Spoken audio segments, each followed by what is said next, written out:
Tá aí, compartilhar. É isso aí, pessoal. Estamos aí no dia 27 de outubro, né? Estamos aí no último dia aí de discussões eleitorais, né? Eu resolvi fazer uma live aí logo cedo, acordei cedo aí, tava refletindo, vendo aí os debates, o pessoal conversando, né? E pensando no pós, né, eleição, porque essa eleição realmente foi muito conturbada, né? Ela realmente ela foi assim de extremos, né? A gente viu muita mentira, muita fake news, o pessoal compartilhando e querendo brigar, né? Essas coisas dos extremos, assim, tá muito acirrado. Eu acredito que tão importante quanto discutir política, quanto fazer um debate, é depois fiscalizar os candidatos e ver o que eles têm dessas propostas que eles estão hoje, né? Falando e propondo para a comunidade, né? Eu tenho um ponto de vista. Quando a gente fala assim, eu tenho um ponto de vista, não quer dizer que o ponto de vista do amigo está errado. Não quer dizer que a visão de uma outra pessoa está errada. Mas a gente tem que dialogar sim, tem que debater. Eu acho que foi importante, né? Eu vejo que há um certo exagero, um extremismo, quando se fala em fascismo, nazismo. São conjunturas, volta do regime militar. São conjunturas que não são reais. Primeiro que nós estamos numa eleição democrática, né? Nós temos três poderes, nós temos o judiciário, nós temos os poderes que se fiscalizam entre si, né? O legislativo e o executivo. Nós temos esses três poderes para realmente não haver grandes mudanças. Então toda promessa que está sendo feita, toda essa discussão, esse radicalismo não é real. Nós vamos ter primeiro uma situação de um governo quebrado, né? Nós temos hoje um quadro de 14 milhões de desempregados, né? Nós tivemos aí uma crise política vinda de uma corrupção que envolveu toda uma hierarquia de um partido e outros partidos também, mas que quebrou o Brasil, né? Eu vou estar compartilhando algumas pesquisas que andei fazendo. Por exemplo, a corrupção hoje ela gera 1 trilhão de dinheiro jogado pelo ralo por ano. Então isso é um dado, né? O pessoal já vem pesquisando, vem verificando em todas as instâncias. Então o que a gente precisa realmente pensar muito bem sobre isso, né?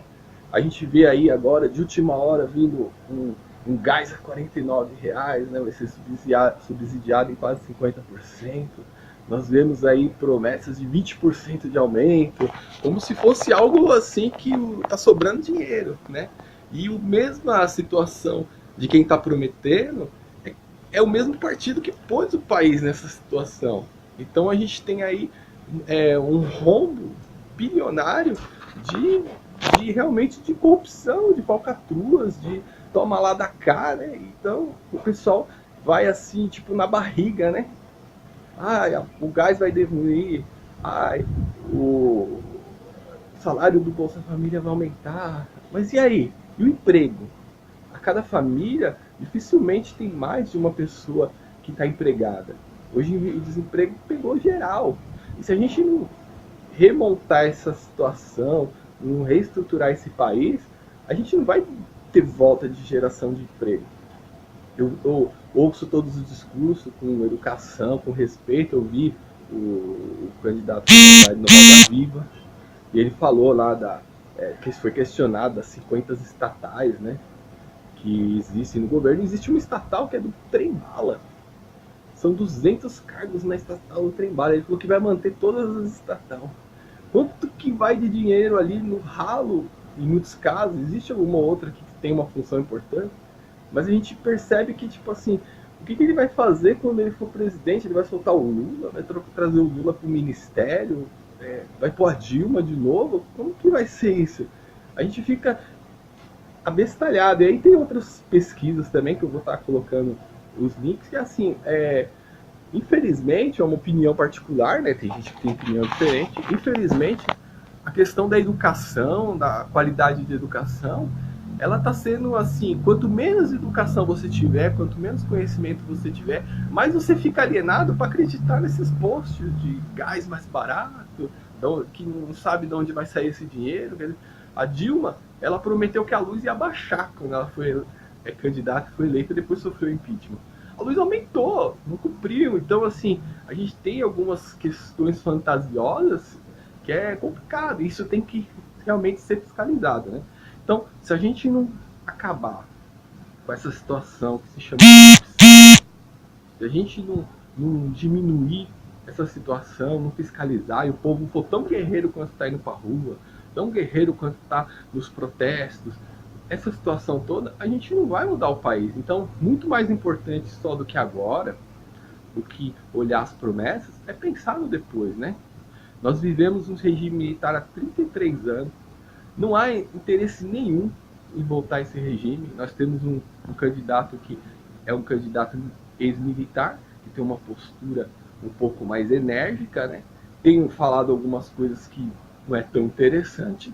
Acho que pelo jeito dele viver, dele conviver, isso a gente sabe que é normal, porque a gente via nossos pais, nossos avós falando essas coisas. Não quer dizer que seja uma pessoa ruim, que tenha más intenções para com a coisa pública. Então a gente tem que analisar bem os dois lados, né? Eu analiso dessa forma, é uma posição, a gente sai de um ponto para ver. Eu trabalho com a política e há 20 anos venho, né, acompanhando tudo isso. Sou professor de história, sou especialista em projetos sociais, trabalhei em diversos projetos sociais, só dei aula por um ano, não dei aula há muito tempo. E a gente percebe que, assim, não adianta a gente fazer um monte de promessa, vai ter projeto, vai ter recurso para isso, os ministérios vão estar cheios de dinheiro, se a gente não estancar a sangria. Então nós vivemos um momento que, assim, o dinheiro tem que entrar. E para entrar ele tem que parar de sair. E para onde ele estava saindo? Pelo ralo da corrupção, pelo ralo da quantidade de ministérios. A gente tem aí uma máquina que ficou cheia de gente para fazer acordo. Toma lá, dá cá.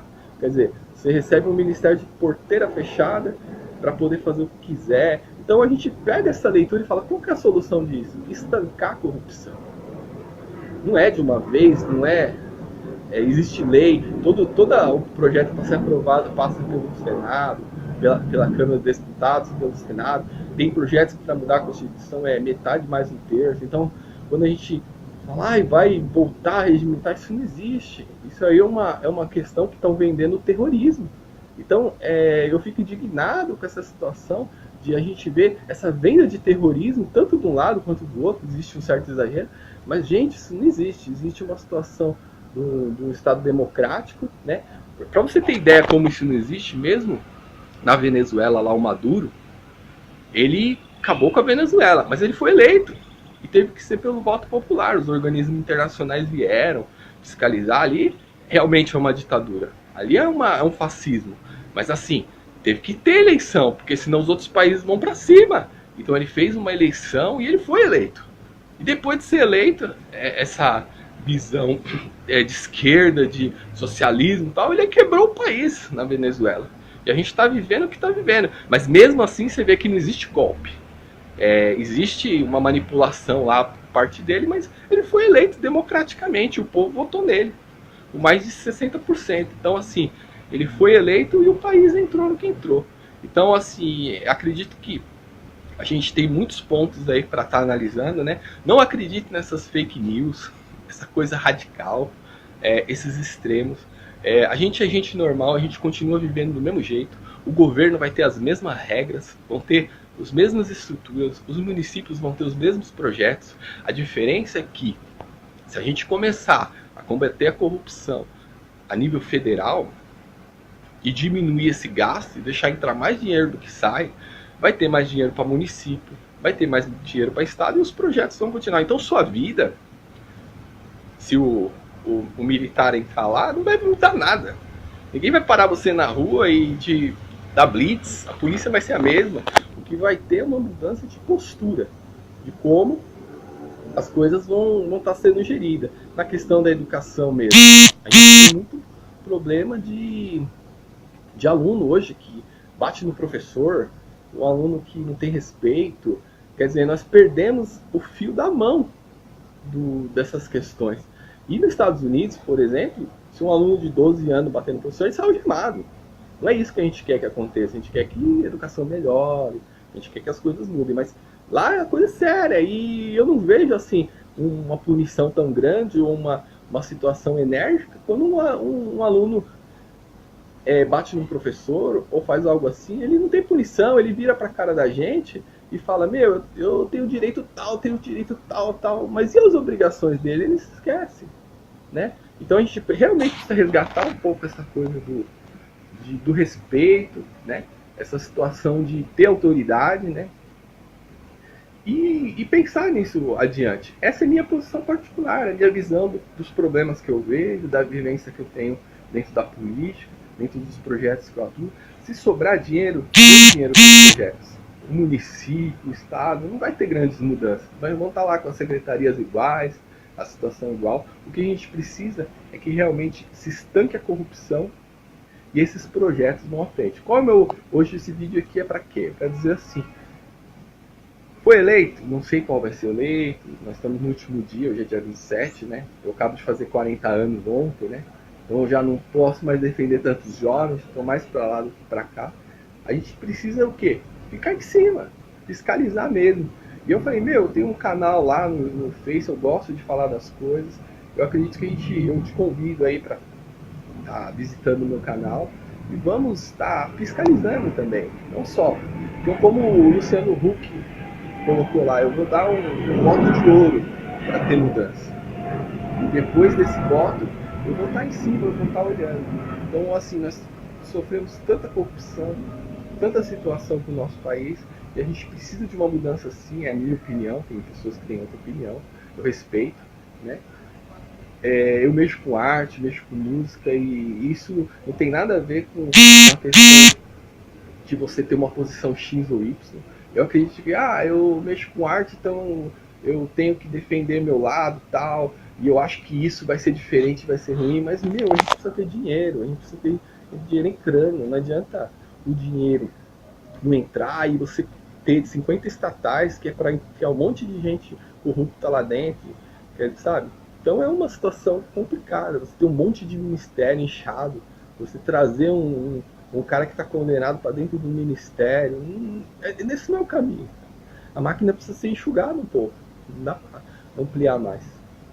E aí o convite que eu faço é esse, vamos me acompanhar aí no canal, né? Eu tenho um canal que estou transmitindo por ele, vou colocar os links. Esses dados de 1 trilhão de gasto por ano, também tem um fator aí que foram 250 bilhões da educação, da saúde foram desviados nesse meio dessa corrupção. Então nós temos aí algo bem drástico para o nosso país, e o único jeito realmente resgatar isso, pôr a casa em ordem, reestruturar a situação e ficar de olho. Então, muito mais importante que agora, esses extremismos, esse monte de publicação extrema que não tem um fundamento lógico, porque para mudar uma lei você precisa do Senado, da Câmara dos Deputados, você precisa ter metade mais de um terço, quer dizer, você não muda uma lei porque você quer, entendeu?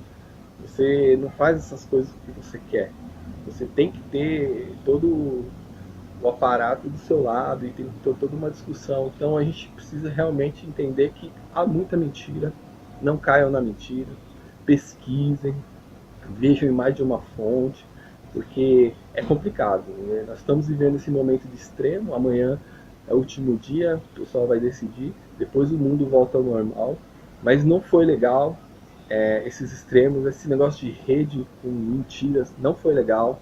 Eu avalio que essa eleição foi péssima, desde o início. Esses polos extremistas não levam a nada, não leva a gente a ter uma discussão, não leva a gente a ter nada.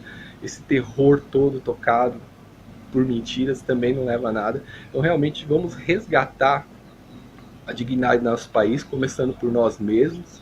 E eu convido você aí a seguir minha página, né? Eu estou transmitindo por ela. E vou, pós a eleição, levantando dados, vendo as mudanças e divulgando isso com a gente. Vamos à luta aí por um Brasil melhor. Muito obrigado.